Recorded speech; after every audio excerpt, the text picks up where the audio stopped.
السلام عليكم ورحمة الله وبركاته صاحب بيال مالكس دنيا دكتور كتان كسر وهذا ما أنت يو ورك وجوا وين أفلام تنتجي channel كنا وحنا سوق هذا دونا حد بقى ورك وجودا بيا أفلام تنتجي ما أنت وحنا ويجي دونا ورك وصاب سنين تنتجي يوم حاك عصر ما أنت أكتر كوين يسون الشتي أو بالله بيا فيلم كيسو وجوه ريي هوليوود كا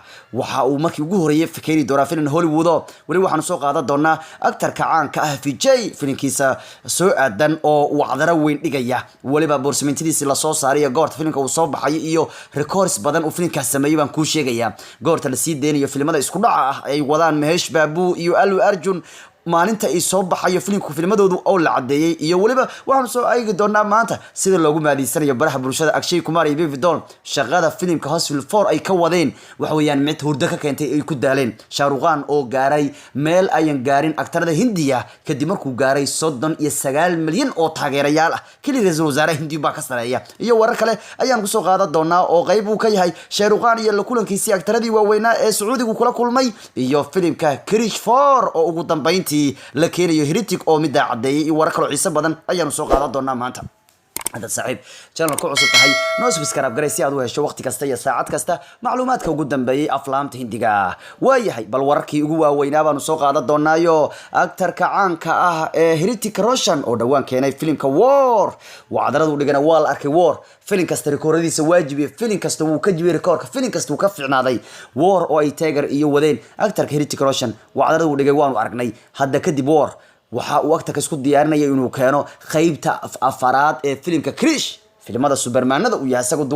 duulduulayo Krish 1 Krish 2 Krish 3 Krish 4 buu hadda aktarka diyaarinaya waxaanu aktarku cadeeyay in abi hadda uu diyaar u yahay abi ba asaga director ku ninka kan waxyaabaha ku guuleystay waxa kamid ah abi Rakesh Roshan ayaa ninkan uu director marka aabahi diyaar ay u yahay buu leeyahay hadda inuu Krish 4 ku dhawaaqo yaani sameyntiisa marka aktarku wuxuu taageerayaashiisa u cadeeyay uu shaaciyay in uu soo wado markaan qaybta afaraad filimka Krish kadib markii War ay dadku ku wada qanceen yiraahdeen nacam Heritic oo filim baa noo keentay yiraahdeen oo filimkii War ugu dambeeyay Heritic la dhaceen bandhigiisa cajiibka ahaa haddana wuxuu soo wadaa filimkii la dulduulayay ee uu ku caanka ahaa in wajiga daboosho ee Krish 4 waxa uu hadda cadeeyay aabi inuu soo caafimaadayo haddana uu diyaar u yahay inuu Krish 4 qoro sheekadiisa walibana uu diyaariyay filimka ka sababtoo aabihi uu xanuunsanaa muddooyinkan sababtaas darteed baana filimka Krish 4 dib loogu dhigay in la duubo iyo in la sameeyo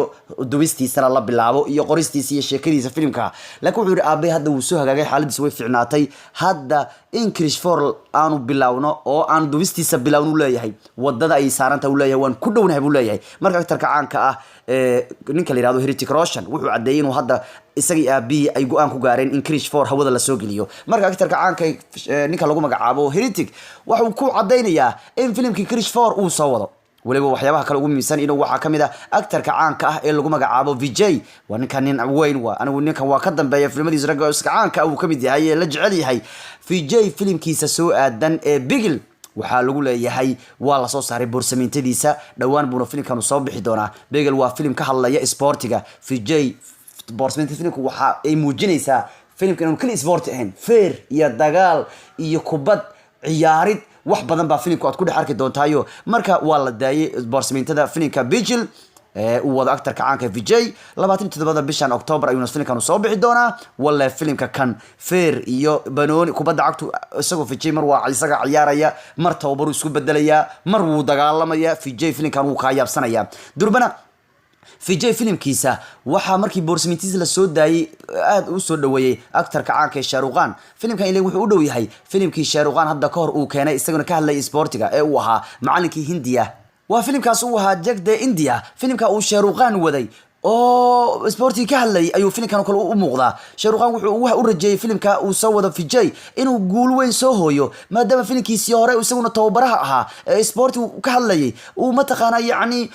oo kale uu isaguna keenayo marka Vijay wuxuu u rajeeyay Shah Rukh Khan guul weyn buu u rajeeyay filimka hadda uu soo wado Vijay xataa waxa commentiga ka dhiibtay aktar soo saaraha filimada Karan Johar iyo Samantha Kini iyo rag waaweyn baa ka hadlayo marka aad iyo aad baa loo hadalhayaa filimka uu Vijay wato xataa Shah Rukh Khan wuxuu leeyahay waxaan ku rajeynaya saaxib guul baan ku rajeynayo marka filimka Vijay xataa record uu gaaray lagu leeyahay inta daqiiqadood ee YouTube ku jira lagu leeyahay markii boorsameyntada filimkan la geliyay YouTube-ka waxa uu noqday filimkii dadkii ugu badnaa ay boorsameentadiisu daawadeen ee labaad لايكta ugu badan helay marka laga reebo hal film yani wuxuu noqday filmkii labaad ee لايكta ugu badan iyo dadka ugu badan ay daawadeen boorsameentida filmkiisa ayuu noqday kaliya hal qof hal actor baa ka wanaagsan isaga waana Shah Rukh Khan filmkiisa zero markii boorsameentiisa la soo dhigay YouTube-ka waxaa daawaday 120 milyan oo taageerayaal baa daawaday waxaana like saaray 1.9 milyan baa like saaray markaan u barbarigno filmka hadda soo wada ninka la yiraahdo ninkan Vijay ah Bigal waxa lagu leeyahay waxa daawaday 22 milyan oo dad baa daawaday markii YouTube-ka la galiyay boorsameenta filmkan waxaana like saaray 1.8 milyan baa like saaray waan inta ka sii badan kartaa marka waxa lagu leeyahay wuxuu noqday filmka labaad ee taageerayaashu ay aad u soo dhaweeyeen marka boorsameenta la soo dayay ee marka baraha bulshada la soo galiyay gaar ahaan YouTube-ka la soo galiyay daawashadii ugu badnayd iyo like-ta ugu badnayd helay buu noqday kadib filmka Shah Rukh Khan marka laga soo tago كانوا فيلم كلو يعني دتكو أي آد وجعليستين ويان يسود ويان كل أي آد بنسوقنا قارت وصوب فيلم كان أوه 27 bishan aan ku guda jirnay October dhan kale Allu Arjun iyo filimka kale uu soo wada ninka lagu magacaabo Mahesh Babu labada filim ay isku dhacay horaan ka soo sheekeynay waxa la cadeeyay xilliga filimada la sii deey doono waan ogeyn labadan filmadooda hal maalin ay soo baxayaan laakiin anagu maan ogeyn filmadan goorta la sii deyn doono mucayin ahaan maalintii soo baxayaan iyo taariikhda ay soo baxayaan hadda waa la shaaciyay walay tartan adag buu noqon doonaa markay Allu Arjun iyo Mahesh Babu filma ay wadaan hal maalin shilmooyinka la soo saaro filimka tartanka ku guuleysan doona markii laba filim ay isla soo koraan suuqu yaa tartanka ku guuleysanaya filimka laga fiiriyaa yaa filimkiisu lacag badan soo xareyn doona waa tartan wayaan box office ka baa liiraday January 12 ayuu filmadan soo bixi doonaan lagu leeyahay filimka Allu Arjun soo wado iyo filimka Mahesh Babu soo wado labada filimba waxay soo baxayaan 12 January waa maalinta loo faysteyn doono dagaal ku dhex mari doona shineemooyinka Hindi oo dhan labada actor ee weyn waan arki doonaa filimka lacagaha ugu badan soo xareeya Allu Arjun wuxuu soo wada film la yiraahdo Allu Vekantabu wuxuu soo wada Allu Vekantabarula Mula ayuu soo wada film la yiraahdo halka Mahesh Babu uu soo wado Saleru Nekorviru uu soo wado Saleru Nekorviru uu soo wada actorka Mahesh Babuna labadu marka film waxa la cadeeyay inay soo bixi doonaan hal maalin oo ah 12 bisha January sanadka cusub ee 2020 kale Akshay Kumar iyo Bevdol waa dareemaysan sida ay ugu daaleen filmka sameynta ee lagu magacaabo Hustle 4 dhawaan ayaa la sii day doonaayo waxaana dareemaysan labada actor sida filmkan ay ugu shaqeeyeen inay ku daaleen dartood baraha bulshada waxaa qabsaday muuqaalka Akshay Kumar iyo Bevdol oo inta filmka markay duween kadib daalka ay daaleen dartood kuraastii ay fadhiyeen filmka la duway hurdo iskala dhacay macna waxa dareemaysaa bay ku leeyihiin filmkan in lagu bixiyay dadaal badan ay ku bixiyeen labada actor Bevdol iyo Akshay Kumar oo gamaanya la dhacay yani markay labada loo qofsan loo sheekeynayo filimkii laga hadlayo gamaysa ka dhaceen marka waxa lagu leeyahay filimkan dadaal badan baa lagu bixiyay waa kay actoradii jooga iyagu istaagsan jooga ka hurdaya filimkan wuxuu soo bixi doonaa Hustle 4 Akshay Kumar uu wada shactirada iyo Bevdol iyo Ritesh ay wadaan wuxuu soo baxayaa 25 bishan ku guda jirnay October bishan filmo badan baa soo bixi doona Hindiya dhan kalena actorka Shah Rukh Khan ayaa u dabaaldegaya 39 milyan oo taageerayaal bartiisa weerarka ku jira 39 milyan bay gaartay bartiisa taageerayaasha ku jira weerarka waxaanu sida ku noqday actorka ugu taageeraha badan filimada Hindi actorka ugu taageeraha badan Hindi oo dhan actorada Hindiya waa actorka taageeraasha ugu badan ku leh bartwerko 39 milyan ayuu haystaa oo taageerayaal buu ahaa haystaa ya waxaanu baraha bulshada la wadaagay sawirkan buu soo dhigayo yani ugu dabaaldegayo guushiisa 39 milyan ee taageere ugu jirto bartwerka taasoo ka dhigan inuu yahay actorka baraha bartan twerka ugu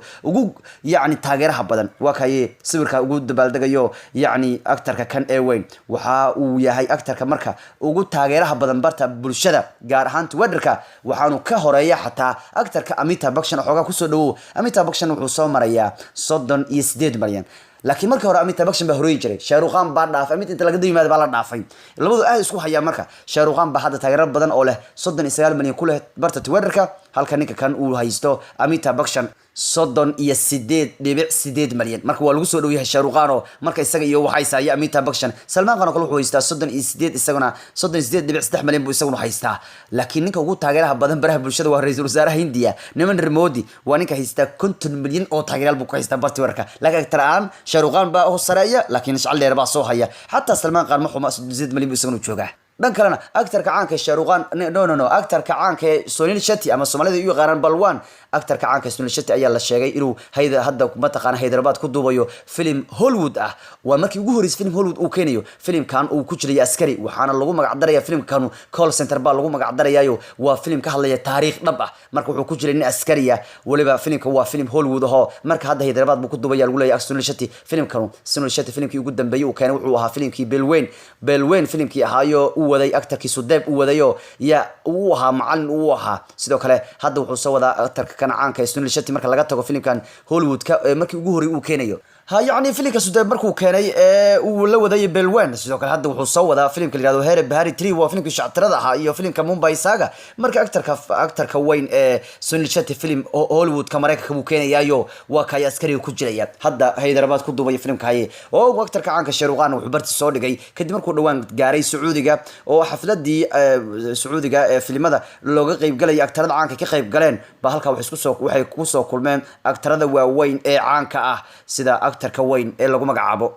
Jason Moore Jackie Chan iyo waliba actarka ka fariistay hadda filimada ee geesigii reer Belgium ama filimada khatarta badnaa ee Jean-Claude Van Damme Riyad bay isku qabteen Van Damme iyo Jackie Chan ba rag ugu caansan meesha kamid ah Shahrukh Khan ay isku qabteen Riyad ugu dambayna dhaawac ayaa ka soo gaaray Farxan Akhtar filimkiisa uu soo wada hadda ee lagu magacaabo Tufaan uu ku dilayo film feer ah uu ku dilayo yaani mataqaana feerta gacanka uu ku jilayo dhaawac ka soo gaaray walwalay gacantiisa maadaama wax ugu badan uu ku shaqeyn doono markuu filimkan uu jiray ay tahay inuu mataqaana ku dagaalgala gacantiisa haddaba filimka Tufaan dhaawac ka soo gaaray walwalay Farxan Akhtar oo actarka filimka soo wada ayaa barta baraha bulshada la wadaagay taageerayaashiisa kula wadaagay inta uu mataqaana filimkan uu duubay uu dhaawac ka soo gaaray gacantiisa inta baan ku gabagabeynaa maanta wararka ugu waaweynaa aflaamta indiga asxaabay sida ay nabadgelyo